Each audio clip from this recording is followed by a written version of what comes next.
राजस्थान के अलवर जिले में स्थित भानगढ़ किला आज भी सूर्यास्त के बाद बंद कर दिया जाता है।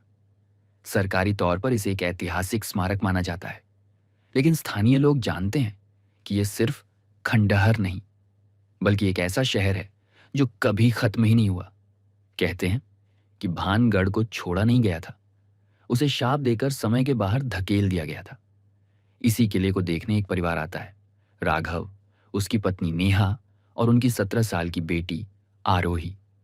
शाम ढल रही होती है और गार्ड उन्हें किले से बाहर निकलने के लिए कह देते हैं। जाते समय आरोही एक पल के लिए रुक जाती है। उसे ऐसा महसूस होता है जैसे कोई उसे देख रहा हो, जैसे यह जगह उसे पहचानती हो। वह पीछे मुड़कर किले की ओर देखती है और एक ठंडी हवा उसके चेहरे से टकराती है। उस रात होटल में आरोही सो नहीं पाती।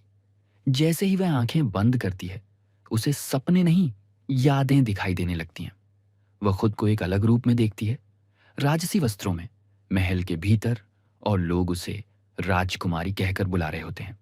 16वीं सदी का भानगढ़ वो सिर्फ एक किला नहीं था, बल्कि एक जीवित शहर था।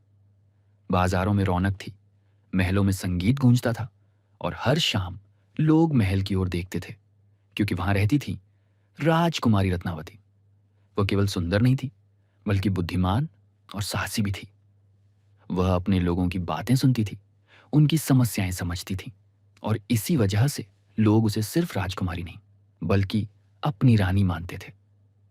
हर सुबह वह महल की बालकनी से शहर को देखती थी। बच्चों की हंसी, व्यापारियों की आवाजें और जीवन की हलचल उसे सुकून देती थी। लेकिन उसके जीवन में एक कमी थी। उसे कभी एक सामान्य जीवन नहीं मिला। हर रिश्ता, हर मुस्कान किसी न किसी राजनीतिक मायने से जुड़ी होती थी। शहर के किनारे एक टूटा हुआ मंदिर था, जहां रहता था कालनाथ। कभी वह एक साधारण ब्राह्मण था, लेकिन धीरे धीरे उसने ऐसे ज्ञान की तलाश शुरू कर दी जो मनुष्य के लिए बना ही नहीं था। वह अंधेरे में उतरता गया और अंत में खुद अंधेरा बन गया। एक दिन उसने पहली बार रत्नावती को देखा, और उसी पल उसके भीतर कुछ बदल गया। यह प्रेम नहीं था, यह अधिकार था। वह उसे पाना नहीं चाहता था, बल्कि उस पर कब्जा करना चाहता था। वह छाया में रहकर उसे देखने लगा, उसके हर कदम पर नजर रखने लगा, और उसके मन में एक ही विचार था, अगर वह मेरी नहीं तो किसी की नहीं। एक दिन बाजार में रत्नावती अपनी सखियों के साथ इत्र की दुकान पर रुकी। उसे एक सुगंध पसंद आई। उसी समय छाया में खड़ा कालनाथ उस इत्र पर मंत्र कर रहा था। वह अब सिर्फ खुशबू नहीं रहा था, बल्कि वशीकरण का माध्यम बन चुका था। अगर रत्नावती उसे लगा लेती तो उसकी इच्छा उसकी नहीं रहती। लेकिन जैसे ही उसने उस इत्र को हाथ में लिया, उसे कुछ अजीब महसूस हुआ। उसने धीरे से कहा कि यह शुद्ध नहीं है, और बिना देर किए उसने उस इत्र को एक बड़े पत्थर पर फेंक दिया। जैसे ही वह पत्थर से टकराया, पत्थर हिलने लगा और फिर अपने आप कालनाथ की ओर लुढ़क गया। पहली बार उसके चेहरे पर डर दिखा, लेकिन तब तक बहुत देर हो चुकी थी। पत्थर ने उसे कुचल दिया। मरते हुए भी कालनाथ मुस्कुरा रहा था। उसने रत्नावती की ओर देखा और कहा कि अब यह शहर कभी किसी का नहीं होगा। उसकी आवाज बदल चुकी थी। उसने शाप दिया कि यह जगह समय के बाहर चली जाएगी, और यहां रहने वाले लोग जीते हुए भी जी नहीं पाएंगे। उसी पल उसके शरीर से एक विकृत शक्ति निकलती है, एक ऐसी सत्ता जो न पूरी तरह इंसान थी, न पूरी तरह राक्षस। कालनाथ ने अपनी मृत्यु को अंत नहीं, बल्कि परिवर्तन बना लिया था। वह ब्रह्म राक्षस बन चुका था। उस रात भानगढ़ पर अंधेरा उतर आया। लोग भाग रहे थे, चीख रहे थे, दरवाजे बंद हो रहे थे, लेकिन कोई बच नहीं पा रहा था। रत्नावती महल से यह सब देख रही थी। उसका अपना शहर उसकी आंखों के सामने खत्म हो रहा था। वह लोगों को बचाने की कोशिश करती है, लेकिन हर तरफ वही अंधेरा था।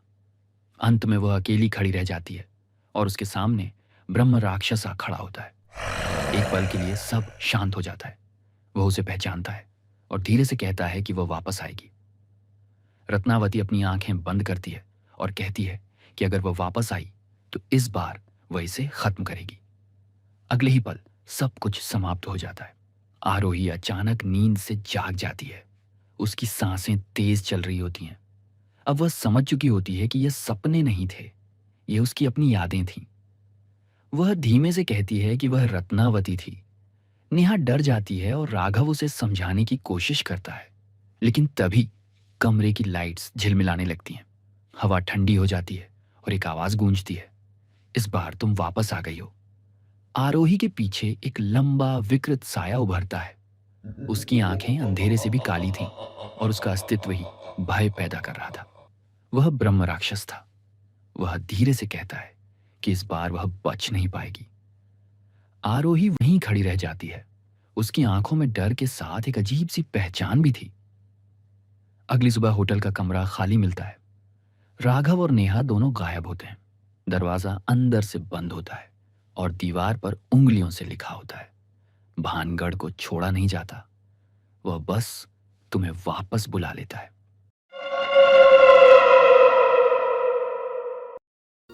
And where down we go, go, go, go, go.